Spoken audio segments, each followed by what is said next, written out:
Black Love Matters, where this serves as therapy session for figuring out doghood, loving each other, finding Anna Brack Michelle, or Jay-Z and Beyonce, or who is you? I'm Neil, And I'm Nyambi. and this is episode 341. Oh my goodness, y'all.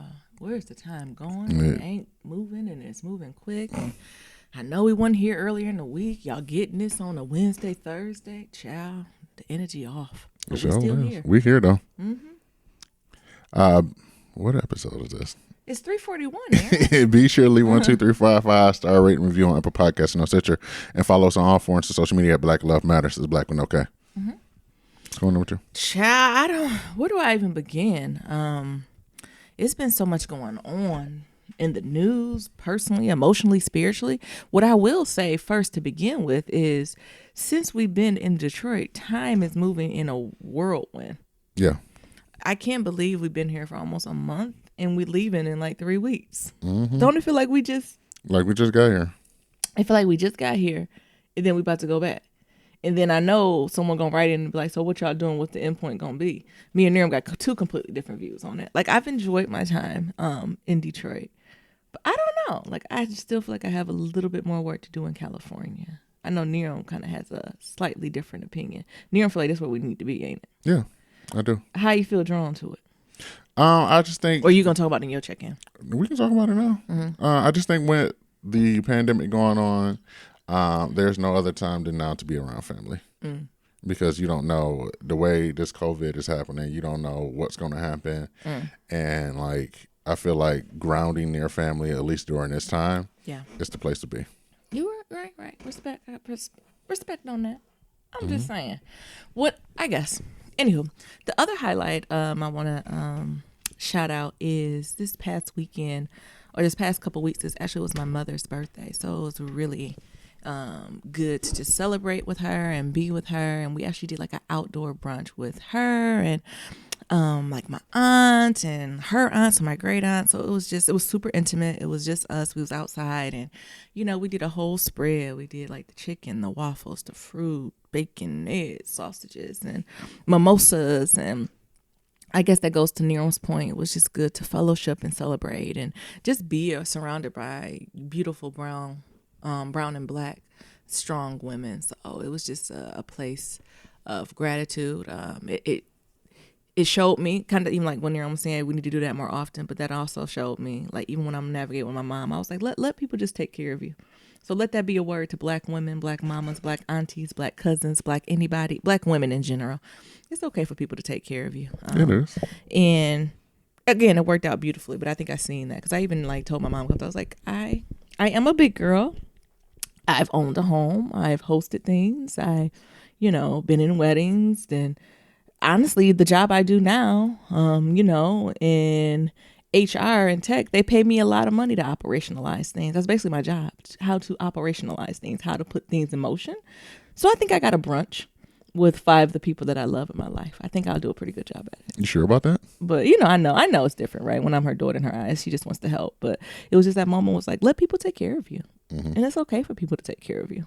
So that's something I've just been reflecting on, and also making sure I'm mirroring that practice too, personal life and at work. So if some stuff people like, can I help? I'm like, actually, I might not know now, but give me about 2 hours. Or would it help? I'm learning at work. Would it help me? Can we make this meeting an email?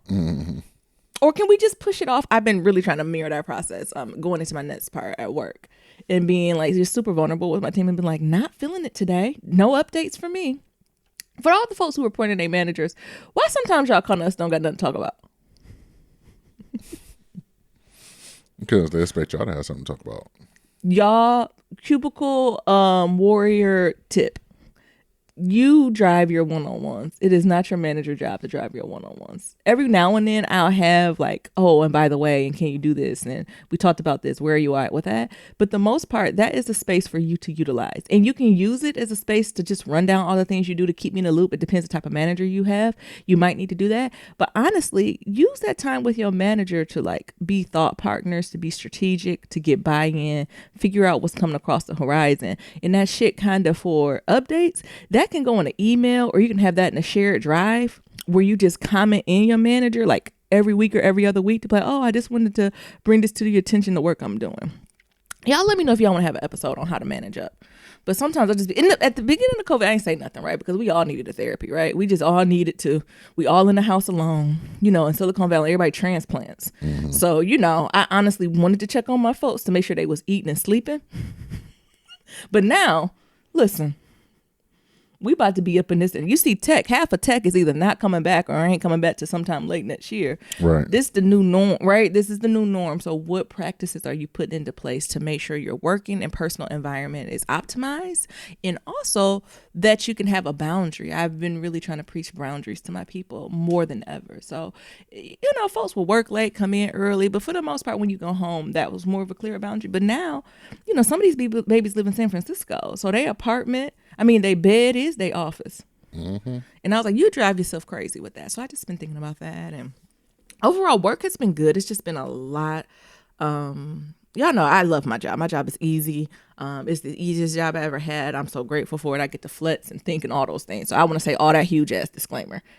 But you know what's been kicking my old ass? Working across regions. Being on the East Coast and trying to keep up with folks on the West Coast, trying to keep up with folks in our Asian countries, trying to keep up with folks who are in like Europe, especially being like a manager, because you have to like balance all these things. And don't get me wrong, it's not an everyday thing, but it's on like a couple days a week, but it's just enough during the week to kind of fuck up your next day. I'm really having trouble, where I don't have as much trouble sitting on the West Coast because of those 3 hours, because a late Asian like continent meeting will be like 8 p.m. Like California time. We're on the East Coast. It's 11 p.m. and you want me to be engaged? Ain't enough coffee, Swedish fish in the world for me to do that. I feel like my voice just naturally changes. You think Swedish fish is gonna keep you up at 11 p.m.? Yeah, sugar. Oh. But it's not even that. I feel like my voice changes. I feel like it gets to like a not a cadence. What's it called? An octave deeper. Where I'm just like, so what do y'all want to do? That's your bedroom voice. Basically. So about this meeting. They're like, Nyambi, what's your thoughts? I'm like, I think we should use PowerPoint. It just be uneventful or just not as impactful. If you can send me the PowerPoint, I'll review it. Tomorrow. When I wake up in the morning. Which will be 11. But again, that is a privileged statement. And nothing to complain about, but it was just something I did not anticipate catching me up at work. So I don't know if other folks are working across time zones. And them time zones get you, and the time zones really get me, and it's affecting always the people I love, right? It's affecting friends and family, because I end up talking all day, and people be calling me. I was like, oh, I can't even say a thought. Like my job is literally to talk all day. I talk for at least 6-7 hours straight. What you think? You do. And I was like, now you want me to get on the phone? And you're not paying me? You know my hourly rate? Oh, what's it? You gonna share? No. Oh. All right, now. Well, I've been putting this off. You gonna cue it up? We just gonna not address that we missed the episode, but it's okay, y'all. I was just sleepy. Cue it.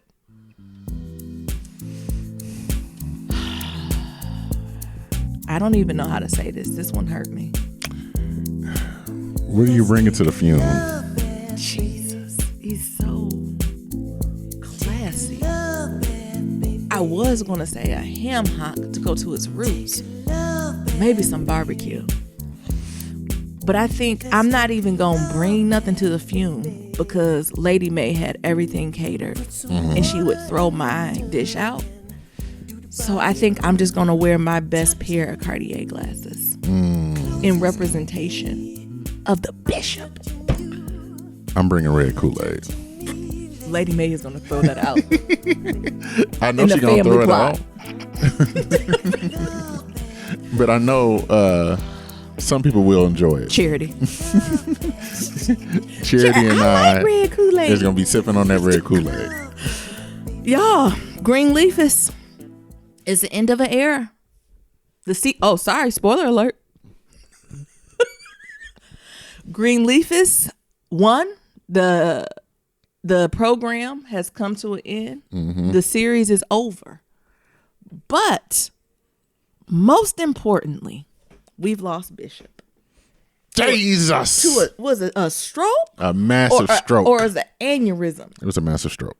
Is that what what did you hear stroke at? Is that what they said? A massive, what they say, a cerebral? That's a stroke. That's a stroke. Yeah. I was like, Grace, what is it? That's the scientific word for a stroke. That's like a massive cardiac event. Like when it's a heart attack. Okay. Like a cardiac arrest is a stroke. Oh, I mean, this is a heart attack, you mean? Yeah.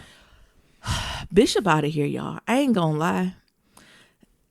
I knew something was going on when Lady Mae was putting on Fenty Beauty and Savage Vets. She was putting on her Rihanna lingerie and getting ready for him. And I said, dang, why are we doing this whole scene of her spraying her Coco Chanel and putting on shea butter? And I knew Bishop was going to be in there waiting in some silk pajamas, skinning and grinning. With his glasses to match. One thing, it did not look. I said, why Bishop still reading the Bible? Lady Mae over here greased up. Then I said, oh my God. The death angel done swooped in. And then he wanted to write something down. Thought it was gonna be numbers to a safe. And what was it? Because he a good man. He said, I do. I do. Because Lady Mae kept putting off marrying him. So was they married or not? No, they ain't married. Oh my God. I don't know. Did the Bishop hit you in a way? Who's the actor? First of all, what's the actor name that plays Bishop? Keith. Keith. I think Keith. That's it. And Lynn motherfucking Winfield. Why haven't they been given their due diligence? They are black treasures. I'm going to say it again. Keith David and Lynn Winfield are motherfucking treasures. Every time Lady Mae slithers her way on that screen, not slither, she gives a mean dialogue. Every time Bishop hold his old black man hands up and gives us a word, I believe it. Lynn Winfield turned into a pastor. And Keith. In real life? No. Oh. On the show. You didn't believe it? Yeah, I did. It is ridiculous. Okay, if Greenleaf as a whole didn't get nominated for nothing, fine. But it is ridiculous that Lynn Winfield and Keith David have not been nominated for any awards for Greenleaf. Nothing. And won. Especially with the last episode where we're a community in front of the whites is beautiful. Amongst the community, it was horrible. I preferred the second to last episode. We could have just ended it there and then a quick 5-minute fast forward where are they now? Y'all know it's what a my curse. stance is about series finales. What is that? It's gonna be whack and it's gonna be trash. And Greenleaf lived up to it. Oh my God. But they series finale lived up to it. It was whack. It was boring. It was boring because it's Greenleaf. Greenleaf is never boring. It's boring. And Lynn Winfield and Lady Mae only could do so many side eyes. Like they could have carry wrapped the up. Series. I feel like they could have wrapped up like Lady Mae preaching, getting to church, all that. Yeah. The lady saying, y'all can keep the house, all that in like a 5-10 minute montage. Because I like the idea. It was a word she spoke at the moving forward, and I make me new. I said, "Come on, Lady Mae, you better make me new." But I agree, it should have stopped there. Or we needed another episode. I feel like we needed. Is it me? Or did you feel like the white writers were showing in the last couple episodes? Because where was Bishop's funeral? The whole funeral should have been an episode. Yes. I wanted the whole funeral. I'm talking about going to the funeral home.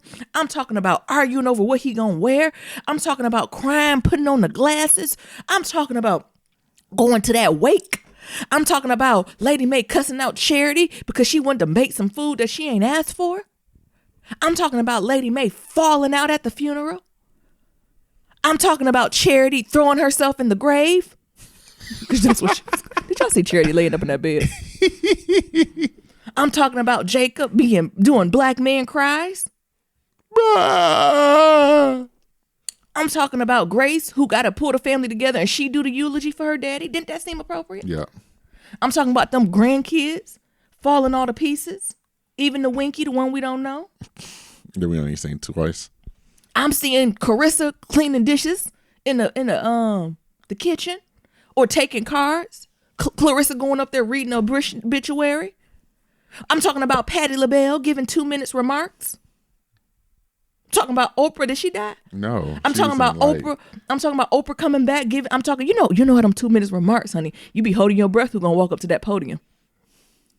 I want Oprah to go up there. I wanted Patti LaBelle to go up there. I wanted Iyanla to make an appearance. All of them. I wanted Rochelle. I wanted Rochelle to fall to the pieces and give a nasty 2 minute remark. You think Rochelle's gonna? You think they was gonna let Rochelle get up there and say something? Rochelle was gonna slither into the funeral Like Voldemort. She was.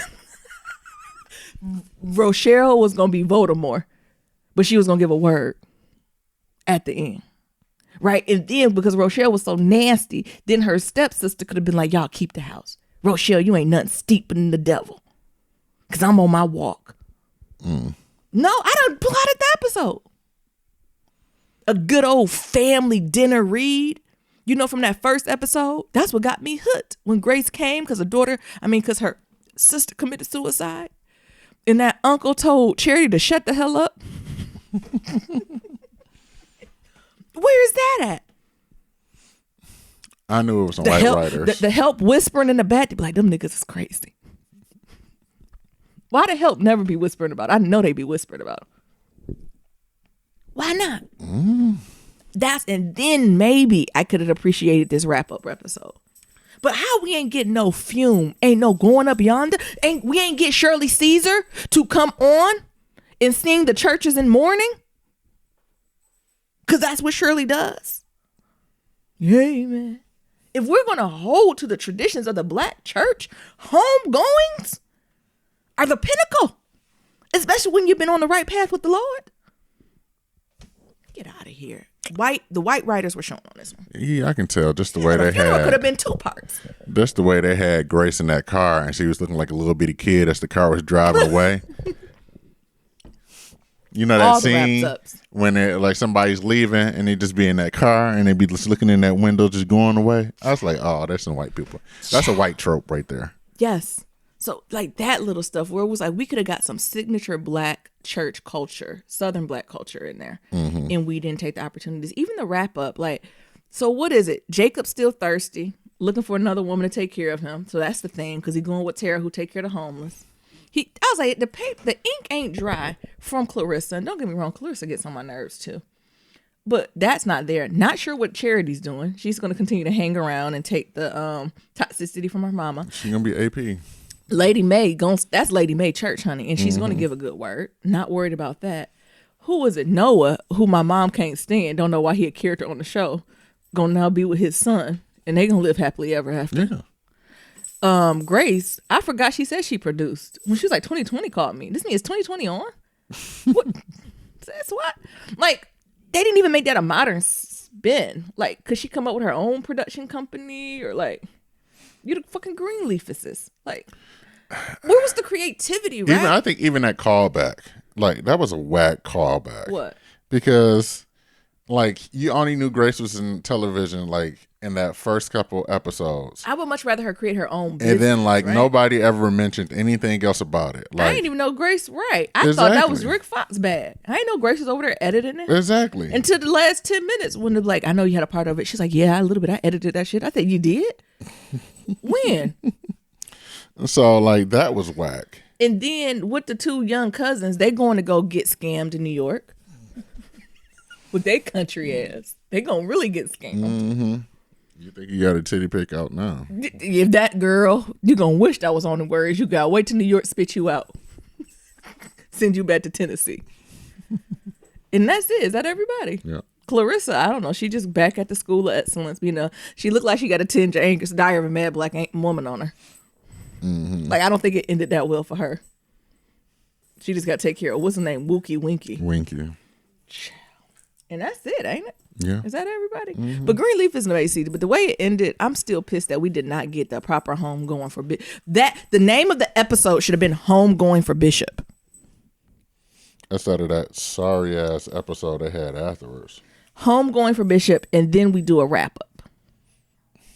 Ooh, that episode was so sorry. But that's all I got in there. What's going on with you?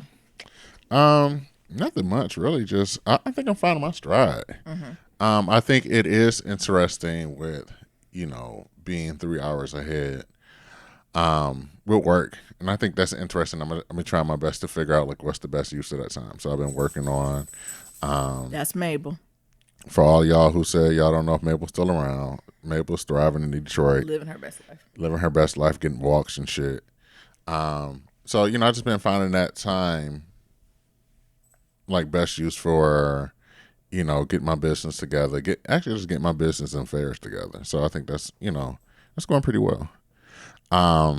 Work is work for the most part. I think for the most part it's just when you out the office, well not the office, but when you dealing with this COVID shit and like you got these Zoom meetings and like they be like, all right, well how about this, Nim? How about you do this? And it's like, wait a minute, I ain't signing up for none of this shit. No, that's because you ain't moving fast enough, or you're not taking enough work, so they give it to you. So wait a minute, I ain't signing up for none of this shit. So just Work working like through what that. stuff you good at, or no? Not necessarily. I think it's work like Busy you can work? hire. Yeah, it's busy work. So it's like, oh, so y'all just gonna send me this busy work then, huh? And that's like, all right, cool.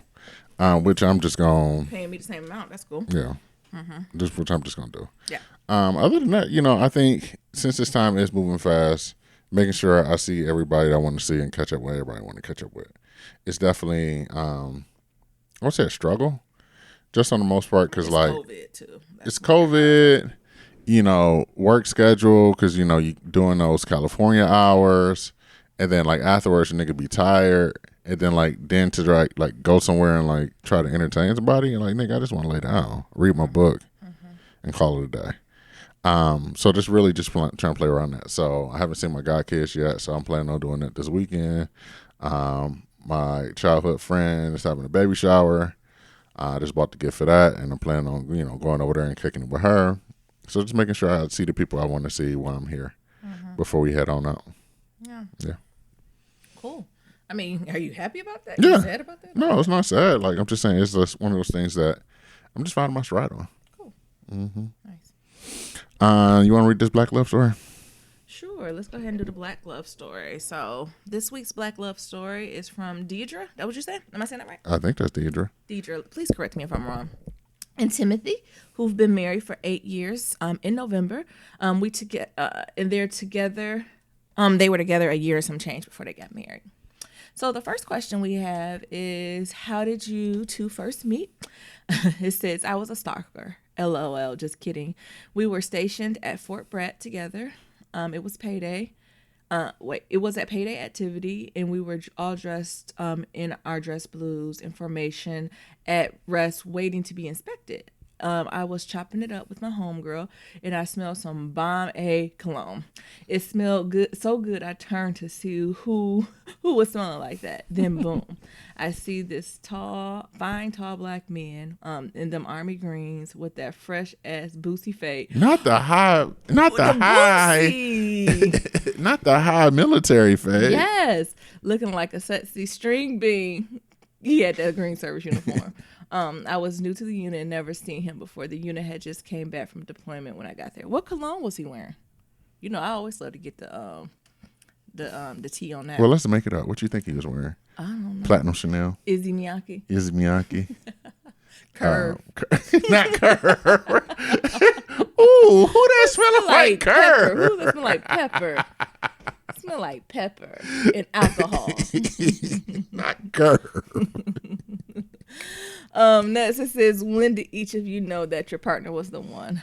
He had orders to move him to Italy, and the only way I could go to is if we got married. He said we were a good fit, and I was deeply in love with him. So we got married on our lunch break one day. LOL. He is smart, very caring, has his stuff together, always passes his knowledge to me, and values family. I feel like I match him precisely. Oh, I love that. Shout out to a lunchtime wedding. Look, and they've been together for 8+ years. I know some folks who spent a lot of money on weddings and they make it 1 year. Mm-hmm. So shout out to y'all. I know that's right. Is we gonna do this, or we gonna? Is you finished, or you done? Is we doing this, or we not doing this? That's what Nia always say. Sometimes Nia come off strong, but he's like, is we getting married or not? Mm-hmm. I said, not on a third date, Nia.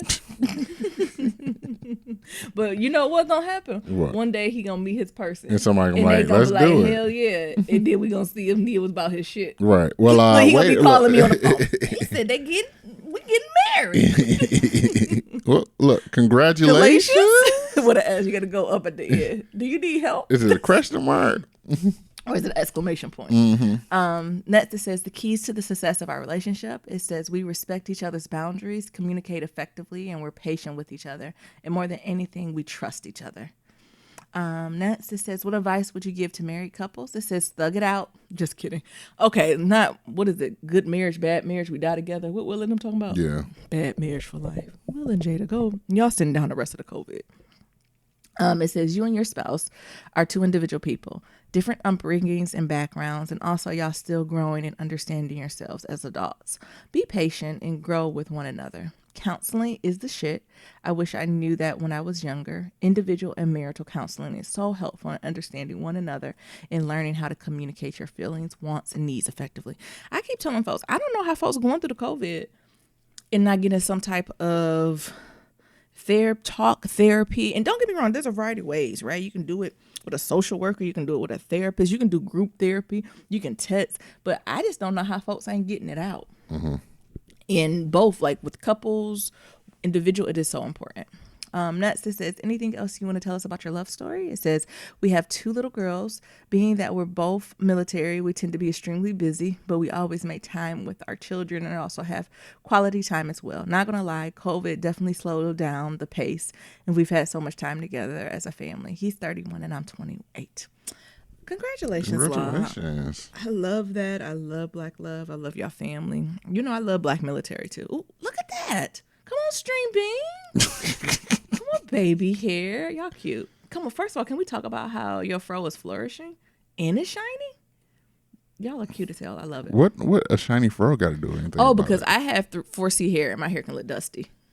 Oh. Even at the cleanest state and at the, like, I can moisturize it, do all the things, and it'll only remain shiny for 3 hours. Oh. And then my hair be like, oh, girl, you wanted us to luster for 12 hours? That's not how 4C hair work. Like, it's always dusty's not the word, but 4C girls would like, because I got like dark brownish hair, so if it hit the sun weird, it's like, I don't know, it's a little dusty. It's equivalent to your Randall's ashy lips. Oh, yeah, kind of. To the point where my mom be like, put some oil on your hair. I was like, my hair is literally moisturized. Like, this is just the color of my hair. I remember when I was in high school, shout out to those early 2000s, in my perm days, you know, you get your doobie wrap, but again, I know I had like that sandy brown. It's not sandy brown. It's like a dark brown, but a dusty black. It's a dusty black. I ain't gonna lie, honey, I'm grown. To combat that, I would get it like rinsed jet black or blue black to give it a shine. Because that's what makes it, like, the darker it is, that's what makes it super shiny. Interesting. So like folks used to always think I had like just jet black hair, but I really got dusty hair. And when I went natural, I was like, oh, I guess that includes that. And low-key, it don't matter. Like, you can get your hair dyed. It doesn't matter. Like, do what you live. You Get it how you live. with the rinse? Oh, of course. Yeah, rinse. Yeah. And so it'd be like a blue black rinse. So it'd make my hair jet black. And when you get like the doobie wrap and you wrap it, and it'd be super shiny. I was today years old when I learned that. What you just told me. Oh, yeah. I mean, I don't know if you got the very tip edge of that. Because I literally, when I went to undergrad, I didn't transition. I literally just went to the hairdryer and dressed. I was like, I want to be natural. She's like, oh, okay, yeah. How you want to transition your hair? You want to do braids? I said, oh, just cut it off. I was all there. Yeah, but I literally only wore a doobie wrap maybe my freshman year of college. And then by that summer. And I knew you're a freshman year of college. Yes, Niram. Are you hearing what I'm saying? You only knew an era. I've been doing that since middle school. Oh. That's what I'm saying. Gotcha. And I remember my stylist was like, oh. And she kept saying, she's like, you know, you can just transition. Like, we could do some braid. Like, she kept saying that, like, we can like work with your natural texture. We can do like blowouts. We can press your hair like for a year or two. I was like, just cut it. Thank you. And I was like a little Caesar cut. And since then, been natural. Yeah. All right, what we gonna get into? Some pillow talk? Or what we doing? Yeah, we can hop into some pillow talk. I guess first things first, like prayers to Lebanon. You know, since we haven't been around for a while, or like these past couple episodes, you know, the things that's going on with Lebanon. It's horrible, isn't it? Yeah, it's crazy. I shouldn't have, but I watched it and chills. It literally sent chills through my body. Yeah. And just some of the things going on. I've seen it too. Like I was watching one of them where it's like this lady who was doing her wedding photography pictures or like getting her video done for like her wedding, and like all the shit that was going on during that time. That shit was crazy. Yeah. So, you know, prayers to them. I know it's going to be a lot.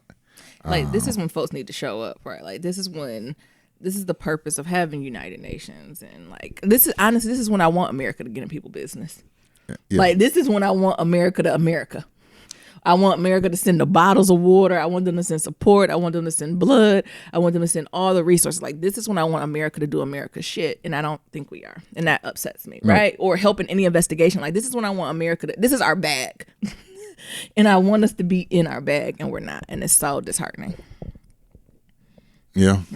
Other than that, let's go get into like the main thing, the main what is the Biden Harris 2020? The main meat and potatoes. The main Biden Harris 2020. I don't give a fuck if he put Mabel up there.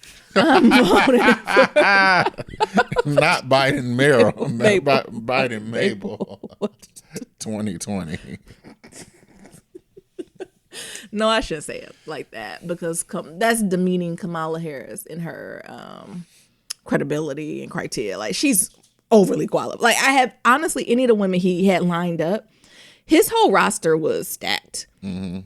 Not only person I was nervous about was Klobuchar, and then that other lady who ran the army.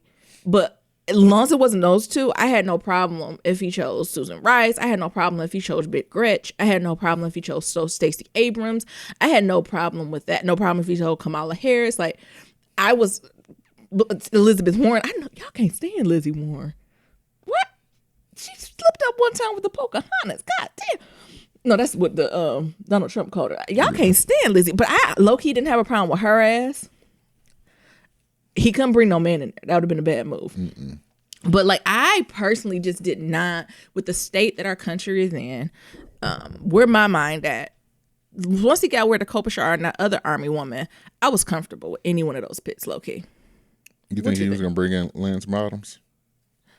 Was she really a top candidate though? I don't think she was in that top 5. Like, I think she was in that first round of like top 10. But I'm talking about the main. You know, the ones where he flying Southwest and got people flying back and forth. Them people that the news TMZ on. Big Gretch flying Southwest to Delaware to go see. Like, that's what I'm talking about. And why not just like the whole? Because I know Keisha Lance, and of course she's brilliant too. Like, okay, yeah. If I pick Mabel, I pick her too. But I'm talking about like that top 5, that top 4, that you can know he was coming down. Like, Keisha would think was in like top 10. But them last 4, I didn't find. What you mean? Why they say it like that? Because they watch it. Because this was a long time for him to announce his running mate. The convention is what, in 2 weeks? Or is it going to be on Zoom? Or yeah, it's going to be on Zoom. You know, he had to vet. Of course. No, he already vetted. He was just doing a pro-con list. Because I haven't looked at Black Twitter. I haven't looked at any thunk pieces, because people gonna have something to say no matter who he picked. They're gonna tear up Kamala because the Hotep's gonna be like, Kamala put niggas in jail. She did. The white people gonna be like, I don't trust no brown blackie. Like, it's just gonna be hit the fan. And it's just like, which is the lesser of two evils that then gives the highest outcome for the highest probability of a win, all while getting someone who's qualified. That's a lot to balance. And Joe, as my mom said, Joe Biden gonna be in there for 4 years. I said, well, we hope 8. My mom's like, oh, no. Kamala gonna then take over for the next. How many years my mom said Kamala gonna be president? 8, 9, 10, 11, 12. She gonna be president for 12 years. Oh, no, what'd she say? No, she said, because he got to get in there. So, what, 11? I said, what? My mom was like, yeah. Oh, first of all, my mom don't call her Kamala. She called her Kamalisa. She said Kamalisa gonna be president about 10 years. I said, well, ma'am, she can't be president. The Constitution says 2 terms, 4. She's like, oh, Biden. I was like, please don't say this out loud. We don't have time. But I don't. Good. Shout out to her, right? Like, you know, I love representation, being a Black woman, being an Indian woman, right? What is it? AAPI, Asian American Pacific Islander. Shout out. Like, cool. She checking a lot of boxes. All the boxes. She gonna be in White all husband, of the brown babies. She gonna be in all the history books. She gonna be in the Jamaican history book. She not Jamaican. I thought ain't one of her parents Jamaican. I think one of them is civil rights black. And then no, one of them's Jamaican. Nobody. So it ain't no history for civil rights black. She has no civil rights black in her. It don't matter. It's great. It's Jamaican and Indian. Oh, same shit. No, it's not. No, it's not, Nyambi. That is specific thing because you know how Jamaicans and the blacks be. Yeah, you right. We don't be carrying our flag. Honestly, it doesn't matter. So she is a black woman. So culturally, she's black. So culturally, she's ambiguous. Okay, no. So now you're gonna make it break it down. Now you make America great again. What? So I'm just calling a thing a thing. Racially, she's black. Through her ethnicity, she's Jamaican, Indian American. Mm-hmm. Got it. It's still black. You making this harder than it need to be. What? I'm just calling the thing a thing. Jamaicans, come on over, y'all. Shout out to y'all. No, honestly, more than I don't think she's from Jamaica, but I don't think her family's from Jamaica. But her dad is from Jamaica. I thought her dad was Indian. Well, her mom's one of them from Jamaica. You're lying. One of them is Jamaican. Her mama is an auntie. See, her mama is Indian. It. Yeah, shout out to, first of all, mama's skin is glowing. Which means her dad is Let's Jamaican. see what Donald Harris, that's his name, Donald J. Harris. Mm-hmm. Oh, yeah, he's British Jamaican born. See? Oh, that's what's up. I mean, so Jamaican black. But the thing is, Naomi, let a Jamaican email me, tell me they're not black. We all the diaspora. Now, don't make me get everyone together. But I'm just saying she gonna be in Jamaican, all the history months. The islands, the South America, Afro Latino. That's black. She gonna be in Jamaican History Month. She gonna be in Indian History Month. That's not. You mean Asian Pacific Islander? Okay, AAIPA History Month. Yes. She gonna be in AKA History Month. First of all, can we talk about AKAs? Can we talk about how Howard and the AKAs? It's gonna be Howard History Month. They cleared their calendar to get on the readout with Joy. Anybody that's a part of Howard, niggas was on there. You niggas from your HBCUs, now listen. Don't get too big for your bridges. Did they have any of her line sisters on there? Hey, look, Joy on the readout. So tell us about Kamala as a line sister. No, ma'am. Well, she was the tail from hell. Oh. You niggas don't y'all get up on there exposing her. The colonizers gonna do enough to expose her. She held it down and sat. Yeah, Jesus. And then no, I'm less worried about AKAs. Where I think it's gonna be some discretion there, but I know how y'all gonna be at the alleged first HU. I already know how y'all about to cut up. They about to get rid of whole dorm rooms and name it Kamala Harris. You just name it Kamala Harris. They about to get rid of W.E. Du Bois. W.E. Du Bois rolling around his grave. Wait a damn minute. Right. Wait. How? I done got my name removed. I ran so she could fly. I don't know, but how do you, like, I have no thoughts. Like, I'm glad he picked her. I'm glad he picked a brown woman, and I'm supportive. I can't wait to hear more of their policy. I hope for all the blacks out there, this Joe Biden, I hope this addresses the fucking black agenda for you niggas that you keep asking. So here's the thing. Gotcha, what to get. Here is the thing. Because now he could be like, what do you mean no black agenda? My VP is an African American, she's Indian not African-American. I'm She's sorry, black. God damn. She's I'm black. looking now. I'm Joe Biden. Fuck. She is a Jamaican American, and she's a Jamaican Indian American black woman. What do you mean? I don't have a black agenda. I was the bridge between the first black male president and the bridge between the first female black vice president. I'm sorry. What have you done for black culture? That's a mic drop statement. That is a mic drop statement on the crime bill. Who else is bringing black women into the White House? Who else has done that? Who else has put a black woman on their slate? Bush. Lies. With Condoleezza I said Rice. VP. Oh, you just said in the White House. VP. Oh, Who else? Okay then. Condoleezza Rice. Condi is very smart. Where is Condi? You know what Condi doing? Living her best fucking life. She is glowing. Condi, I don't agree with her policy, but she is brilliant. I can't take that away from her. Again, I'm not saying it's right as a mic drop, but we kept saying the black agenda. And he gave us one instead of us saying the things we really wanted. Yep, y'all should have said it. Because the thing was, I don't know if you've seen Charlamagne, Diddy, and a bunch of other black men. No, I don't have time. It's too much. Black men own too much. No. Did the letter to say that, put out a call to say that if Biden don't pick a black woman, he lost. Did you see that? I'm going to stop you there, Niram. I think the 100 Black Men, they co-sign on what the black women, like as a black woman nonprofit actually started that, and they piggybacked off that as they traditionally do. I just want to clarify. I forgot the name of the black, because she was on Joy the Readout, which is my favorite show, 7 p.m. Eastern time on MSNBC, The Readout. And the woman who actually started it, I think it was like Go Black Vote. She was the first person who made the demand to Joe Biden to have a black woman as president, his VP running mate. And then like celebrities, influencers, other org, Black Caucus, everyone jumped on that. So I just want to give her props. And that's cute that like Charlamagne and all them support it, but they did not create it. 100 black entertainers and celebrities sent a letter urging him to pick a black woman or he's going to mess it up. Yeah. So, but then, then we got 45 up in there that says, as my mom called her, Kamalisa, is mean woman. Mean woman. She's working this motherfucker said she works at Pocahontas on national fucking television. She did. It's not funny. I wish every day he wasn't president. If he wasn't president, this nigga would be a comedian. He would be. I said, did this nigga say this on national television? She's worse than Pocahontas. I know Lizzie Warner literally threw her remote control at the TV when he said that. That motherfucker called me Pocahontas one more goddamn time. I'm running up on him. Anyway. But what's your thoughts? You haven't said much.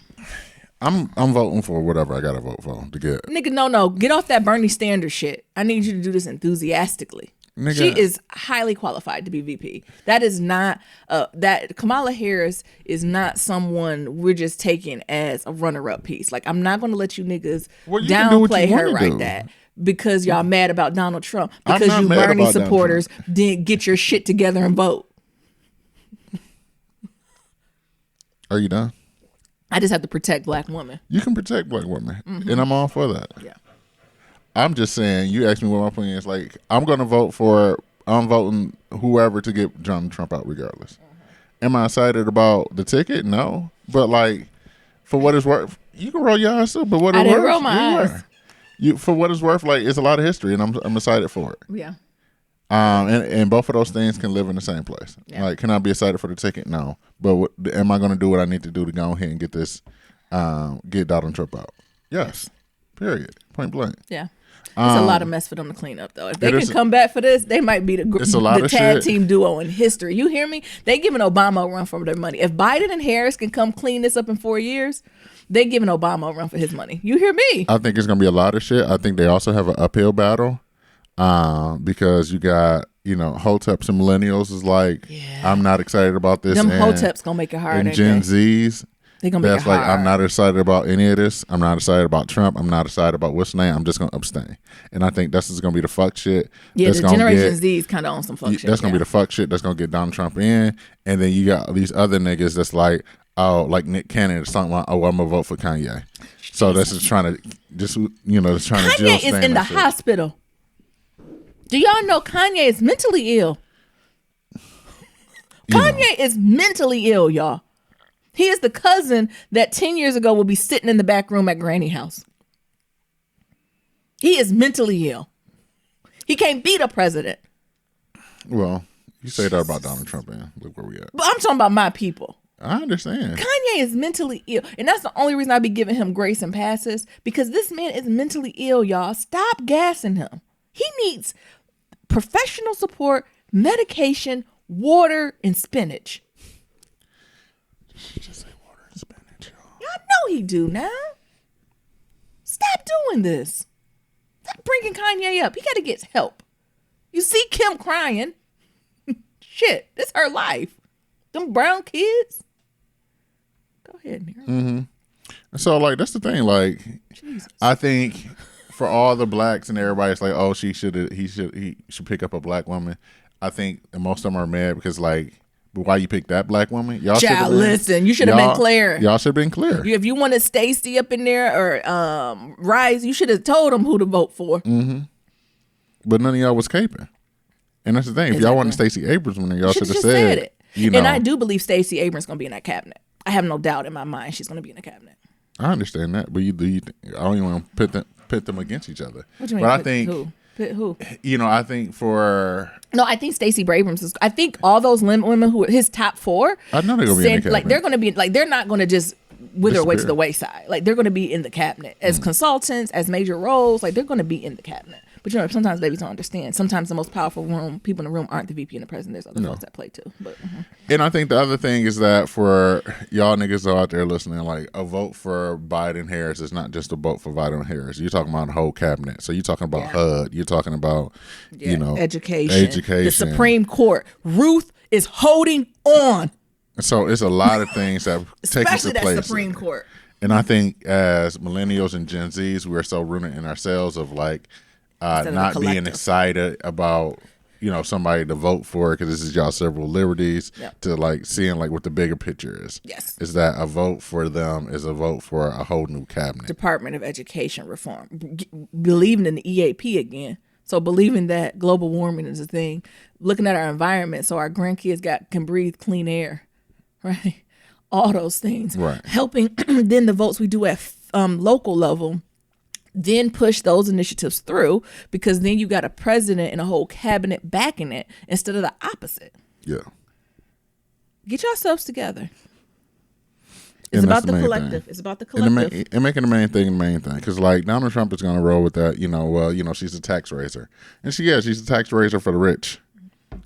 Nigga, if your ass making less than you're poor. Whatever, like, you not. Yeah, you're your poor. taxes going to stay the same. Yeah, that's not going to affect you, honey. And, like, trickle-down economics is not real. No. Yeah. If you're talking about taxes, she's not talking about you. So I think, you know, and I think when you take all that consideration, like, it's an obvious choice. But I think for a lot of niggas, like, getting out their feelings about... Bernie Sanders didn't win. So I'm going to need Killer Mike, T.I., and everybody. I just keep saying this. But I think it's bigger than that, though. Like, I think it's bigger than just Bernie Sanders not winning, though. I don't. I think for them, like, it's about the excitement and feeling that Bernie gave them. And, like, with the way that, you know, with how Biden picked Harris, they're not getting that same feeling versus if they would have picked Keisha Lance Bottoms or Stacey Abrams or somebody like that to give them that same feeling that Bernie would have gave them. Listen, politics is not an episode of Euphoria. Okay? We doing business here. We are working. We are making generational change. This politics is not an episode of Euphoria. Your life should not be an episode of Euphoria. And that's something I even tell a lot of my direct reports or even cousins and stuff. Because like what you said, you chasing this high in this feeling, right? And getting good work done, good trouble, as the dearly departed John Lewis says, that takes work. And it's not always cute, fun, and Instagrammable. Well, it's not. I understand that, Nyambi. But I think for most of these niggas, like, the first time they ever voted was Obama. And they was addicted to hope. And you know, hope was that drug. And like that's why Euphoria is a thing, right? And I think that that episode on HBO. And the only thing they really want is the same thing that they got when they voted when they voted for Obama. Is you niggas used to it? Yes. And I think that's the main get thing. High off of it. Is that when Obama, like, there was a sense of like hope and everything else versus like Biden, like niggas not feeling that. So now they like, I don't want to do this. Biden like step one. Exactly. We're doing it, and it's like step two, right? It's the opposite of chaos almost. And we're so used to like living and thriving in chaos, we don't know what a stepwise flow means. Like, oh, you picked her. Wow, she is really qualified. Yeah. Like, oh, she does it's not that. It's not that. Versus yes we can, like niggas like yes we can, versus like I don't know what the fuck his shit is, and like that Biden was like, listen, we got to roll back, we got to get the voting right passed, like that's and I think that's what our millennials and Gen Zs are missing, right? Tagline, they want TikTok politicians. Yes, I mean that's why the ALCs, and don't get me wrong, she does great work, she gets policy passed. That's why they're popular, right? Because they have that closer connection to the Tide Pod generation. Yes. Yeah. Okay. But I think also like in the main thing, of course, like voting for like I said, it's bigger than just the president and vice president, right? I hear you. And I'm receiving that. I would love to, receive have it. somebody super progressive in there, blah blah blah. Yeah. But like, we got to go somewhere, especially with Donald Trump pretty much taking our ass back to like. You know what fucking, I would love for Joe Biden to get up in there. I would love for him as he's doing the Supreme Court nominations, and he should have about 2, if not more. I would love for him to make someone like super super progressive up in there. Like, I think that's to be a major flex, right? Because you usually have people who are pretty moderate. Like, I wonder, is he gonna make flexes in other areas to help balance it off? I would hope so, but that's the thing. Like, he's a moderate Democrat. Yeah. And I even think what this in the two-party age system, of a moderate Democrat, like in comparison to Donald Trump, he's. But I'm saying in this whole Huge two-party system, though, I think it's a detriment because for the younger Democrats, the millennials and Gen Zs, like, they are not excited about this. And I think, yeah, this might work for the next 4 years to 8 years, but like long term, like, there has to be something else. And I think it will, right? Because I think Gen Z is coming of age. Mm-hmm. So, and the old people dying. So there's going to be a complete overhaul of what the folks in power look like. Now, the thing is, are the folks who are preaching and doing the work, are they going to do what's necessarily to get in places of power? And that is the fucking T. I don't know. And I think just as much as like the Donald Trumps of the world, like, there's the next Donald Trump, there's the next baby Bush, who has been at White Lives Matter rallies and waiting to slide been Tiki Torches boys, like, who've been under the radar, who are still on the right, or like whatever, they're still on the racist right, that's still going to grow up too and fall into these same positions. I agree. So I feel like the history still is going to repeat itself. I agree, but the country's getting a lot more browner. A lot. Hey, I understand but that. we're going to continue to talk about this, y'all. What else we going to talk about there? In addition to, my conspiracy theorist brain is turned on when I found out Blackstone, which is this VC company, this venture capitalist company, just bought Ancestry.com for $4.7 billion. That's a lot of DNA. That's a lot of DNA. That's a lot of data. It's a lot of data. It's a lot of DNA. And we don't know what exactly this Blackstone company is. What they gonna do with it, and what is their history, and who are the people who run it? Jesus. And the thing is, from what I read, it was like a company ran by another company, Oh, so it's like a bunch of sales companies. So they're running deep. We don't even know who. So we don't even know. This could be the power players. This can be the fucking governor. We don't know who the fuck. Yeah, this could be Donald Trump. No, we have no idea. But like, keep your eyes open for y'all niggas who did do that shit. Mm-hmm. Yeah, I'm sure they had to send you some policy updates. Yeah, some new policy updates and things are coming through. Y'all need to try to get y'all data back. Blackstone probably the Mormons. Don't the Mormons own whatchamacallit? I don't know. I forgot which one the Mormons call. Oh, they own Family Tree Search or something like that. Yeah, this Blackstone might be the Mormons. So be on the lookout for that because we don't know what the hell this is. I seen it and I was like, oh, like we need to. I've never done any ancestry data back thing because I don't know. I'm a little conspiracy theorist on that too. Yeah. I don't necessarily trust it. So for them to be a private equity firm and like nobody knows much about this. And they don't got to because it's private. Yeah. And they just taking up all the shit. They just living their life. So they got y'all data. They got y'all DNA. I don't know what they're going to do with it. Yeah, that's what I say, more than data. It's your DNA. And, as much as they can say, to be clear, Blackstone will not have access to user data, blah, blah, blah. I think that's a lie. Yeah, and that is a lie. That's a lie. I think that's not true. Yeah, keep an eye out, though. Data is the new gold. Yep. That's a lie. So be on the lookout for that. You want to talk about WAP? I know you had some thoughts about it. No, I think it's cute. Like, I like WAP and how some of the baby boomers and Generation X don't think it stands for worship and praise, and how your children won't just be up to date with your elders and let them know what it means so they don't embarrass themselves. And I don't know, like, I love it, right? I think it's good for the culture. I think it was a nice summer bop. I always love woman empowerment. So, you can show your titties and bounce around. I just want to make sure you doing it for you and not somebody else. That's always my thing. I always push back on men when they be like, my job is to keep my daughter off the pole. Yeah, I think it is if she don't want to be on the pole. But if she gonna want to be on the pole, I think she should be the best damn stripper on the world and then franchise the motherfucker and become a tycoon. So it was just a lot. I think I could feel my age creeping on me, just listening to like the lyrics and seeing everything. I was just like, Lord have mercy. Look, this me. It's just so much. What's so much about it? First of all, it's a remake. So I think I'm always going to be biased to just there's some hoes in this house. So just in my mind, there's no song that's going to be better than the original. So they kind of lost to begin with there. But it's just like, whew. Like, you know how you can just see we're transitioning to a new era? I don't know. I think we've been in the same era. No. Like, I think we've been in the same era. Trina, Look Back at Me. No. This video was done well. And no shade to all the legends that came before us, but theirs was filmed on a Nokia phone.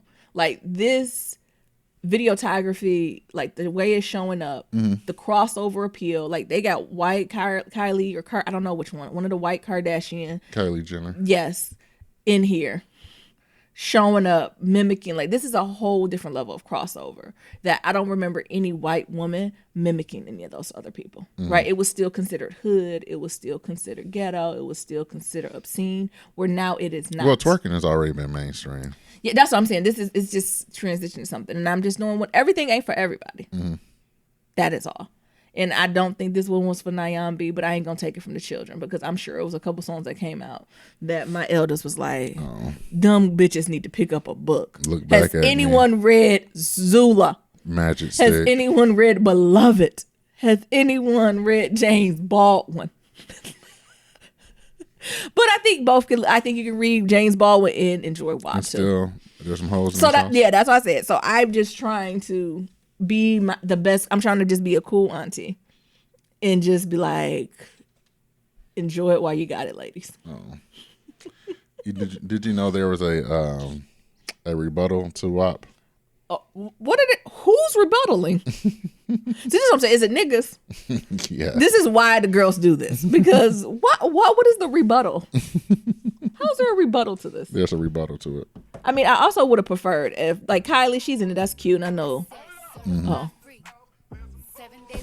But I would have preferred if it was, pause that. I would have preferred if it was like a Nicki Minaj. Like, I think that would have showed like true solidarity amongst like female rapper, right? You know what I'm saying? Like, I would have loved, instead of having that woman walk down that long pathway and, you know, whatever she's going to do, I would have loved if that had been Nicki and she turned around and showed a big old belly. Yeah, that would have been dope. That's the only thing that I would recommend as an auntie, even if they weren't friends, right? Because the culture needed it. Yeah. In this election season. Actually, I could have put Kamalisa on there. Go ahead. Like, what is the dichotomy for Black women? We got WAP and Kamalisa? Jesus. Leave it to the professionals. Hold up, girl, you fucking with a big ass dick. $1 million on your fans with this big ass dick. I done broke the internet with this big ass dick. Slap you right across your face with this big ass dick. Look, Who is that? Guess. Someone I don't know. Safari. Though he got a child. That child can't be no more than 3 to 6 months. I know they're not sleeping through the night. And I know Erica Mena need help. Erica, come get your man. Come tell him to come get that cute ass baby y'all got. Because I don't got time. See, this is why bitches can't have nothing. This is why the girls do this. Them girls literally can't have a song for more than 7 days and here this nigga come. How many songs is about dick, Safari? So many. Let these women have a light. And what do you call it? Bad. Yeah. Jesus. It is bad. But no, I don't. It's good. It's for the kid. Everything ain't for me, and that's just been my philosophy. Everything ain't for me, and just because it ain't for me, don't mean it's bad. The thing is, I that makes only wish there wasn't Corona going on, so I can see this working the clubs. My God, at the strip club or the club? Both. Well, the strip club, the girls is gonna make money. What they, I've been learning new terms from P Valley. They gonna do that monkey drop and make the whole room vibrate. I think this should only be allowed at the strip clubs because the disrespect that the girls and the guys gonna give this song in regular clubs ain't gonna do a service. At least leave it to the professionals to do some justice. This song made me want to go back to DJing. Okay, enjoy. It was just a lot for me, and I think the thing is, I heard it when I woke up, and it was just way too much for 8 a.m. Made me want to go back. And to the edited version is even worse. Wet and gushy. I said, "Oh my god, I don't even like how that word sounds." Gushy or Gushy. I said, "Girl, you might just beeped it out." wet? Wet and gushy. And speaking of everything ain't for everybody, actually I enjoyed it, but Black is King, that was cute on Disney. I like the fashions. At first I was like, what's going on here now? And then what I realized after I watched it, I was like, oh, this was a love letter I seen as Beyonce to the children, to Black culture, for everyone, right? To say what we do, we come from beauty and all that type of stuff, right? And I got that. But then I had to take a step back in my own privilege to be like, oh, sometimes I forget everyone did not grow up steeped in the thought that Black is beauty. No. And I was just like, yeah, Beyonce, I know we fly. Yeah, I know the Nigerians be killing it. I know the Guyanans be killing it. I know our hair wraps be sickening. I know, like, yeah, yes. Right? Like, none of that was ever new to me. And then I was like, oh, but this is new to some people. So again, everything ain't for everybody. But I thought it was beautiful. I actually like to have it in the background of my house, like a moving picture. Does that make sense? You know, remember for the brunch that had on the background? Yeah, Then it feel like a Miami nice music picture. has had that picture rolling. And we don't music. It's just a big ass screen with like niggas dancing. Yeah. Ain't it beautiful though? Yeah. I thought it was beautiful. But then I just have to keep recentering myself to be like, I forget how many people don't get to see and center Blackness. And I think that's what has helped me survive in white ass New England, Silicon Valley, higher ed and tech, is that so many of my influential years from a baby to basically a woman, so all the way through high school, has been informed by this idea that Blackness is king and that your skin is beautiful and that, you know, we're not a monolith. And, you know, even when I was saying earlier, I was teasing when you was like, what is Jamaican? I was like, but that's Black too, right? Like, I definitely come from families that have been like, Black is Black. The dysphoria is the dysphoria. Now, our culture intricacies and nuances, depending on like who got dropped off on the ship first by the colonizer, that might be different. But what is the uniting thread between all of us is that we come from Blackness and we come from greatness. And that is something that's always been instilled in me. And I think that's something that I hold true in my heart all the time. And I was like, I forget some folks don't have that. Nope, they don't. What's your thoughts on that? I didn't see it much. From the parts I seen, it looked dope. I enjoyed it. What is your thoughts on Blackness and like when you were growing up? Like, was that the similar message you received or no? Yeah. Well, you know, my daddy was a Black ass nigga. I don't mean okay, now we're going to get into colorism. I don't mean physically how dark your skin is, but just the Black experience, right? Like, so even though, I say, for example, like I'm civil rights Black, but if I'm in a crowd of folks and some people would start talking some mess about like Africans or Jamaicans or Creoles, like any form of that dysphoria, I feel the obligation to say something because they Black too. Like, that's how integrated it is, right? You know how some of like the Black kids with no sense like would tease some of the African kids and stuff? Like, that wasn't acceptable in my house. Right? Because the way I was raised is like, if they're going to tease the African kid, You next. you next. And last time I checked, you is the African kid. Right? So they calling them a name, they really calling you the same. Like, that is how ingrained it was. No, I wouldn't say it was that ingrained. I think that was something that was learned throughout the years. But I think in general, you know, by having Black parents, Yeah. and both of them being from, you know, antebellum South and, Yep. you know, older and pick cotton and shit like that. And like, you know, family homes on, you know, part of a plantation, you know, it was always taught like, you nobody's nigga. And, you know, all of the things that come along with that. Yeah. But I think when it came to other spectrums of Black, you know, whether it's African, Jamaican, so on and so forth, Island. you know, that didn't happen until later on in life. I would say undergrad. Really? Yeah. Because I was just like, wasn't exposed to any of that. So I just had straight, you know, civil rights Black. Like, I went to Black elementary, Black middle school, Black high school. Like, everything was just, you know, a monolith of Blacks, for lack of better words. Yeah. Another lessons we got to teach our babies to navigate through there. You want to get into our shows? I'm actually behind on P Valley. Can we talk about P Valley later? Yeah, we can talk about Which Shy. is my favorite. P Valley is so fucking raw. Do you hear me? The writing, And they got renewed for a second season. duh. What are you talking about? The writing is beautiful. You know what I also like? I don't know if this is the cinematography or like the outfits they wear, like just the feeling of it. I think that is cinematography. But it's different, not in the Ava DuVernay way. And did y'all see Queen Sugar come back to 2021? That's some bullshit. But not in that same way. But when they come on the screen and show the Pank, I can literally smell the musk and lemon pepper wings in the air. Can you not? I shouldn't say musk. I can smell the lemon pepper wings and Hennessy in the air. That is how visually engaging it is. Do you not? Like, as soon as I walk out, I'm like, oh, this smells like lemon pepper. Oh, he put cannabis in it. I said, this smells like weed, lemon pepper wings, and Hennessy. I can smell it. Yeah, I'm with it.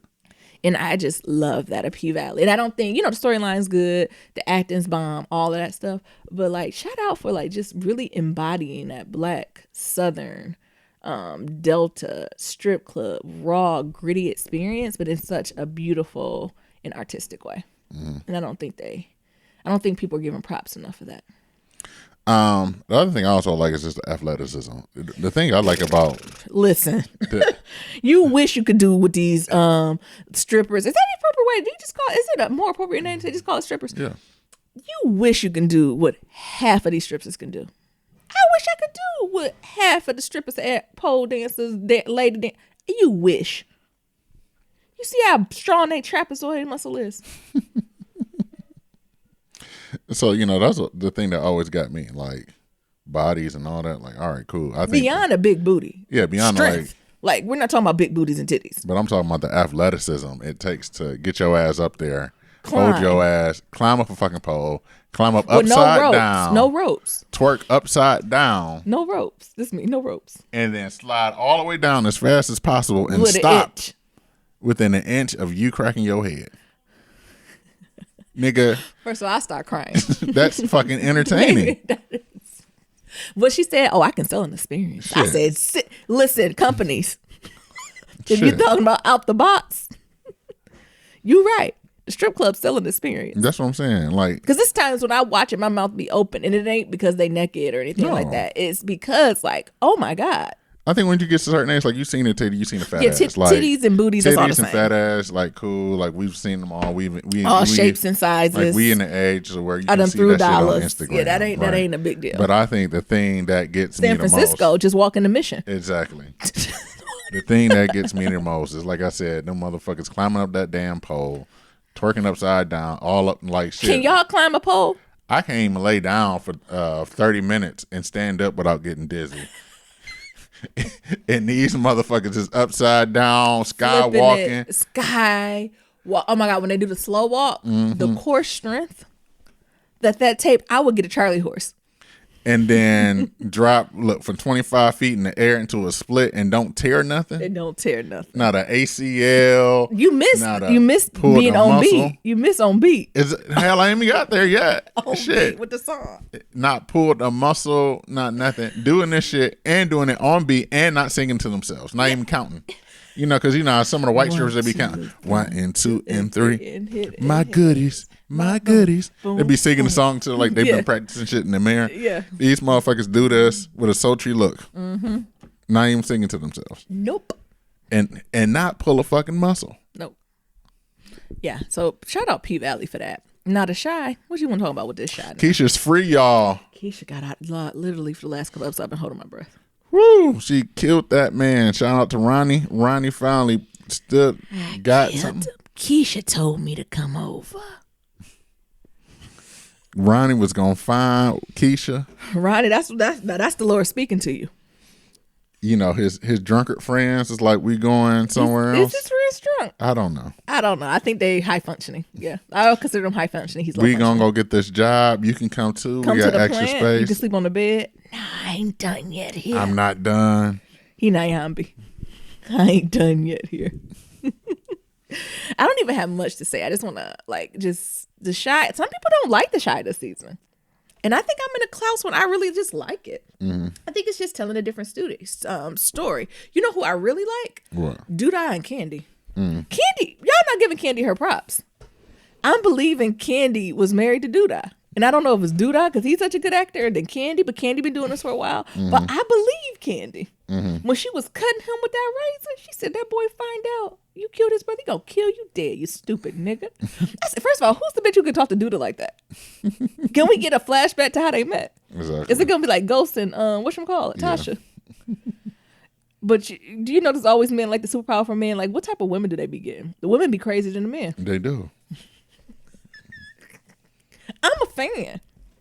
What about Wicked Witch of the West, Lena Waithe? And y'all niggas acting like she is not a villain. She's a villain. Y'all niggas. I don't care if she's a part of the LGBTQ community. She is a villain. She is a villain. She is a villain, and she being masked, honey. She took that church. Well, she gave that church that money. Yep.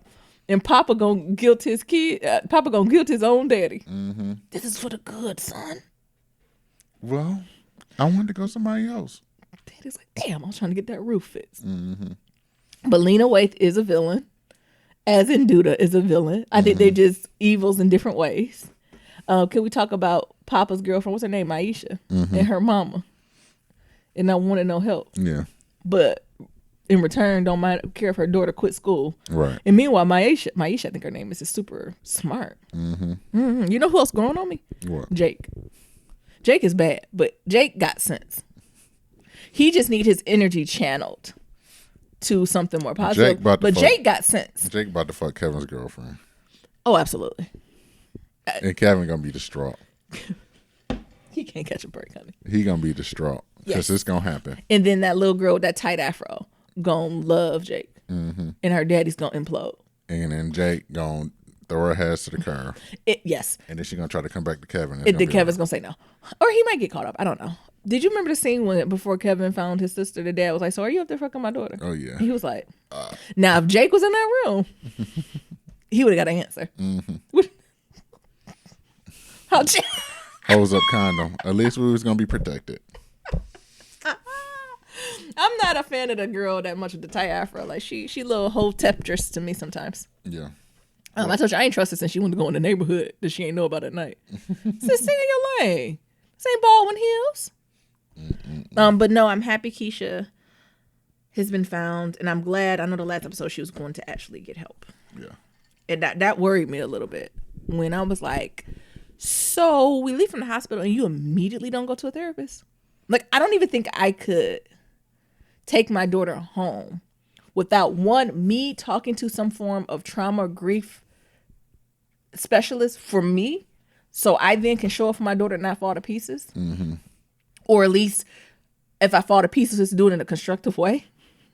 And then she need one. So we need to have at least 3 different therapists on call. Keisha need to have her own. Me as the mama, I'm gonna have my own. Then we're gonna do family therapy. Because how?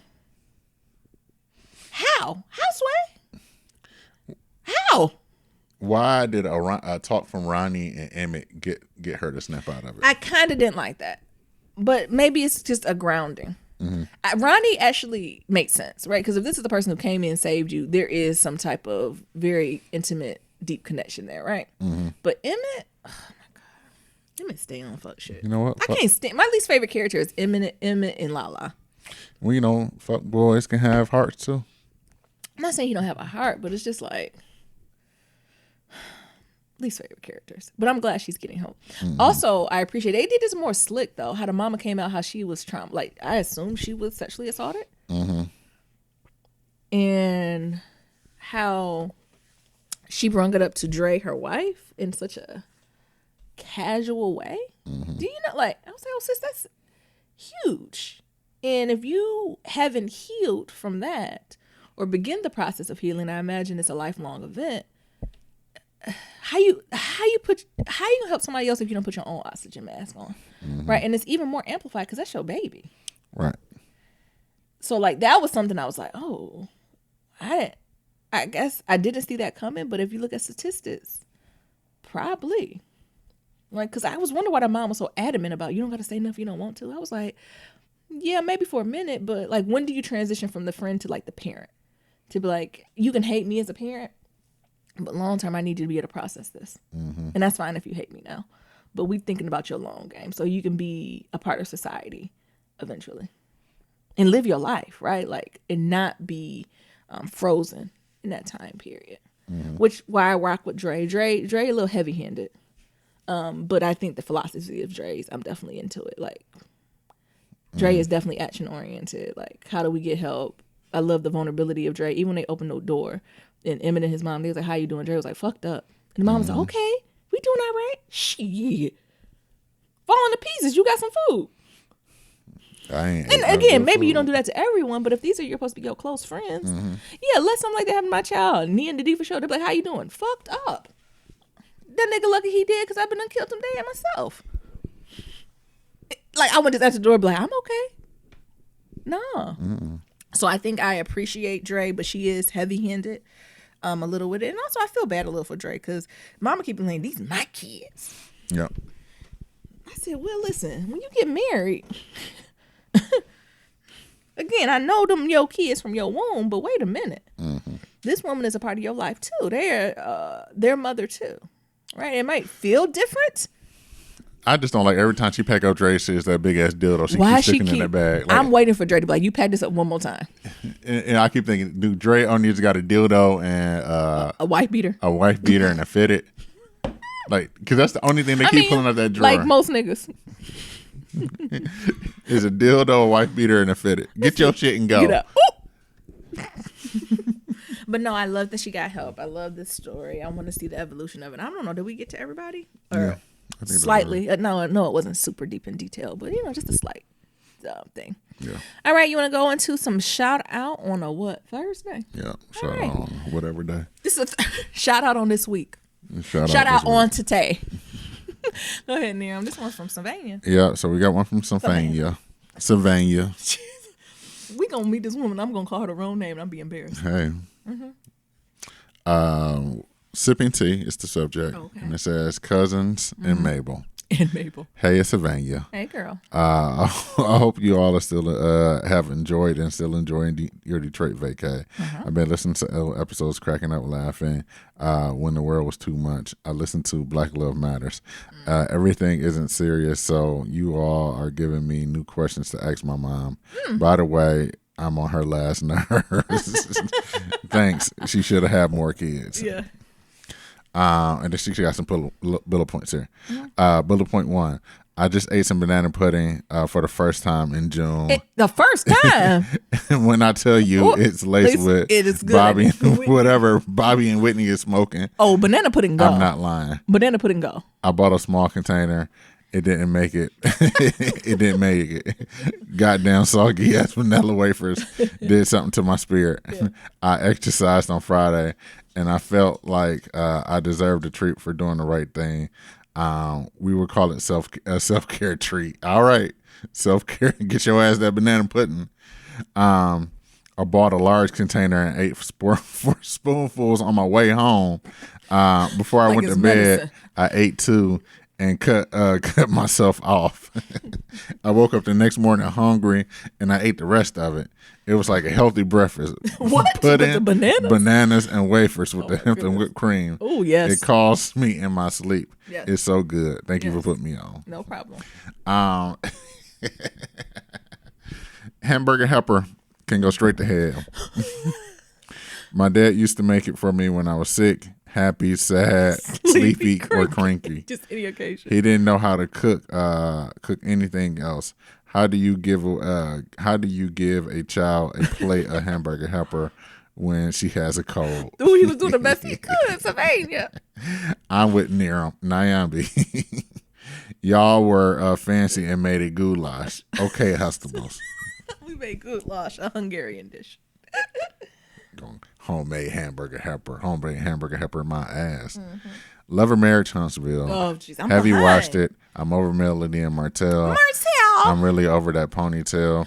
Her stylist wrapped it around 2.5 times and called it the ponytail. Oh, my goodness. Meanwhile, back at the ranch, it was playing peekaboo with the audience. It was so thin.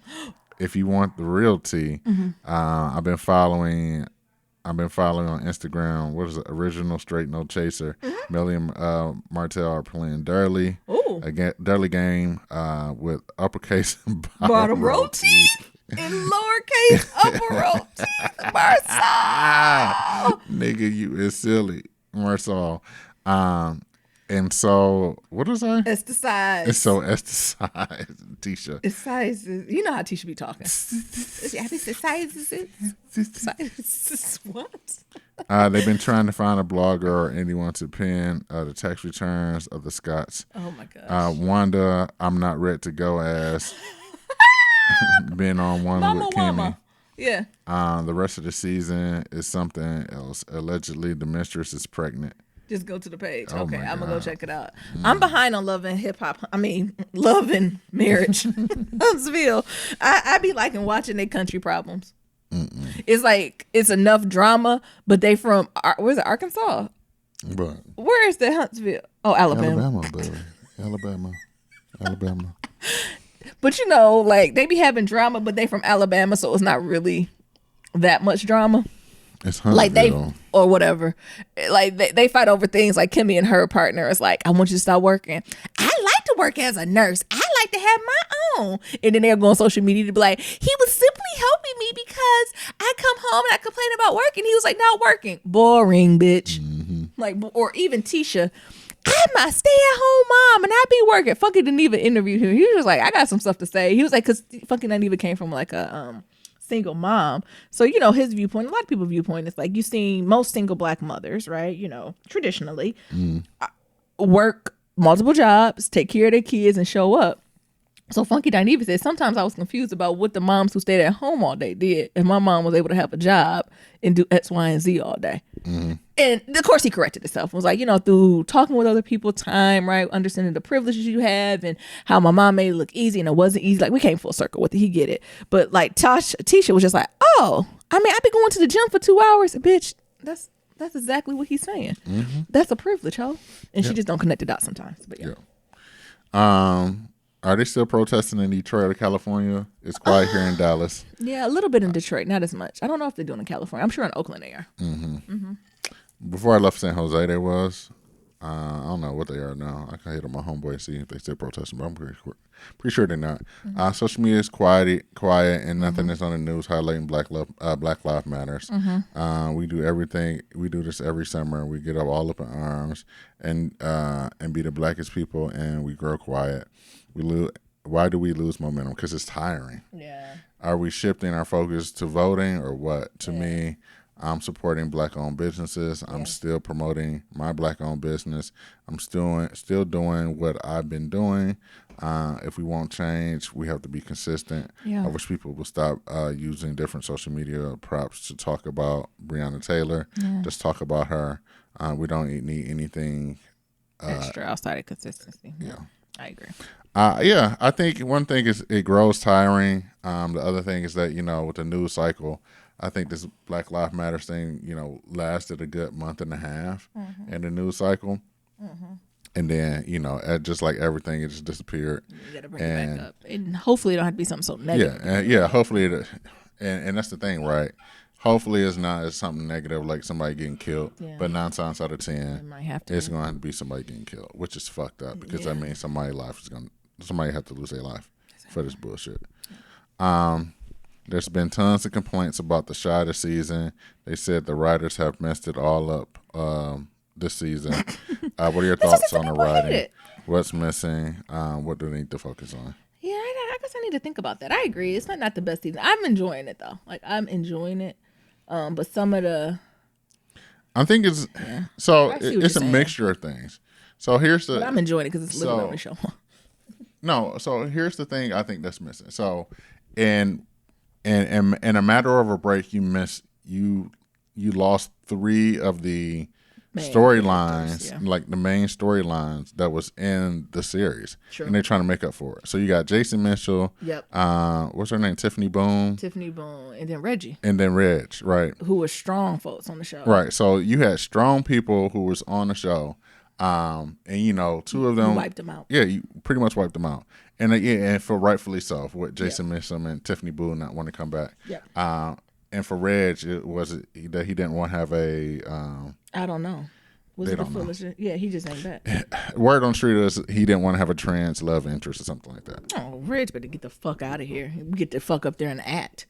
What you supposed? Look, I'm Lena. Niggas, you gonna act or what? And so that was the word on the street that he didn't want a trans love interest. And like that love interest that his new brother got, Reg 2.0, was about to be like originally his love interest and blah blah blah. Luke James. Yeah.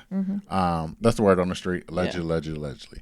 But I think you took away like these three main storylines, 3 archetypes. Yeah, very strong characters, and I would say that was like holding the show together, like the show together. Everybody else is more or less supporting them. like supporting, and then you bring these people who were supporting, who don't necessarily have the best acting chops, to the front, and give these people like a very jarring storyline with like Keisha being to get us to forget. Yeah. Right, like yeah. you had to. They had to hit us something in the throat to get us to forget. Forget about Brandon Mitchell, Yep. Tiffany Boone, and I don't know Reggie. Reg. And what's the name? Reg. Bartholomew. So like Yeah. I think that's what it is. And it don't matter like what they do to right. Like you've taken away like or not taken away 3 main people. It's been such a architects. whiplash. Yeah, Yeah, was taken away. nice. So I think that's what it is. What about you? That's what No, no, +1. I agree. Then it says, thank you for the consistency of laughs and thought-provoking topics. Be safe and healthy. Let Mabel be a carefree black dog, like the blonde colored dogs. Oh, trust me, Mabel is being carefully as nobody's business. Mabel be out on the porch. Mabel be on the deck with your dad. She get mid lunchtime walks. Niggas be sneaking Mabel food, chicken bones, even though she don't need to be having none. Last night she literally had a rib bone, a piece of chicken, and I think like a little piece of pork chop. Mabel is living her best life, and I'm the only nigga. First of that's all, still why in do we here. have all those meats? I'm just still the only nigga in the house that's just giving Mabel dog food. And Mabel started to turn her nose up at you. So Mabel don't even fuck with me no more because I'm still giving her dog food. Meanwhile, How you compete that with a pork chop? I don't know. Oh my goodness! And that's one from Red Baron. The subject is reading while black. The message says, "What's Neram currently reading? Did he find any suggestions on the gram helpful? Did some of our suggestions make his list? Happy reading, Red Baron." Yeah. I was actually trying to pull up my Kindle now to see what I'm reading. Yeah. Yeah. I would say let me come back to that to the next episode. And you're gonna have a whole Yeah. Neram's reading corner. Yeah. Cool. We got any voicemails or no? Yeah, we got one. Okay. Well, And guess who ain't have it up? I was trying to do something else. Oh. And then it didn't work. Oh. So- I'm interested in hearing your reading list, so I can't wait. Well, what about your reading list? You got a reading Audible list that you got going on. Yeah, I'm still reading. I'm listening to, so maybe you should talk to someone, and I highly recommend it. I'm listening to it, and it's super good. I actually need to see what's up next for me. But no, I'm excited. I actually might listen to the autobiography of Malcolm X. They had it on Audible now, so I might listen to it. Guys. Let's see who. Oh, remember we did this last time? Oh, Yeah. okay, there you go. Tanai Jones calling. Just to check in on y'all. I've been listening, of course, to the past couple of episodes. Glad y'all having a smooth transition. But I want a child. It's like almost 3:00 over here in Houston, and I've been up binging. This is P Valley. Yep, girl. Bitch, this shit. That one, did they take it there or did they not? I mean, my goodness, this is a good show, Ain't it? okay? So I kind of wanted to just touch on that for a minute. I don't know how far y'all got. I'm If caught y'all up. watched the whole thing, because it's like 4 episodes. But yeah, this is a good show. It is. They did some here. They did. But yeah, I was just calling to tell y'all that the show is good. I heard y'all talking about it in the last episode, so I was like, let me go ahead and see what this is about. So anyway, like I said, glad you all are having a smooth transition, and I'm listening for the next episode. All right, bye. Child, P Valley leave you with your mouth open if you don't think what it is. Because you be like, oh, okay, it's just a little strip club down south. They're going to be tiptoeing. And then it hit you in the mouth. Yes. And you be like, well, listen, Isaiah Washington acting, that black girl who's Mercedes giving it to. And then what's the club owner name? I forgot his name. Uncle Clifford. Uncle Cliff is playing the fuck out of that. Benny, like all of them are playing. Honestly, you know who a little underwhelming? Autumn Night. Oh, the girl from Harry Potter. Oh, that's who that is. Yeah, she was from Harry Potter. Autumn Night is actually the weakest actor on there. Even more than Gidget in Miss Mississippi. Gidget should have been that girl who played and Whoop That Trick. You know what I'm talking about? What you mean, Daddy? You know what I'm talking about? Yes. That just reminds me of an evolved version of her. Do you know what I'm talking about? Yes. But who is this? Mercedes, her name is Brandy Evans. She's serving it. Uncle Clifford, his name is Nico Ammon. Anon playing the shit. Alarica Johnson. Autumn Night. Click her button. Let me see what her play bill is. Because she's the weakest one on the show. But I'm not sure if she's supposed to be just playing that week. She's British. She's 30. She's from London. She played in Harry I told you, Potter. from the girl that was from Harry And Potter. the brother, the devil. Okay. Yeah, she's the Harry weakest. Potter. After Death. Never heard of How to Talk to Girls at Parties. Never heard of Fallout.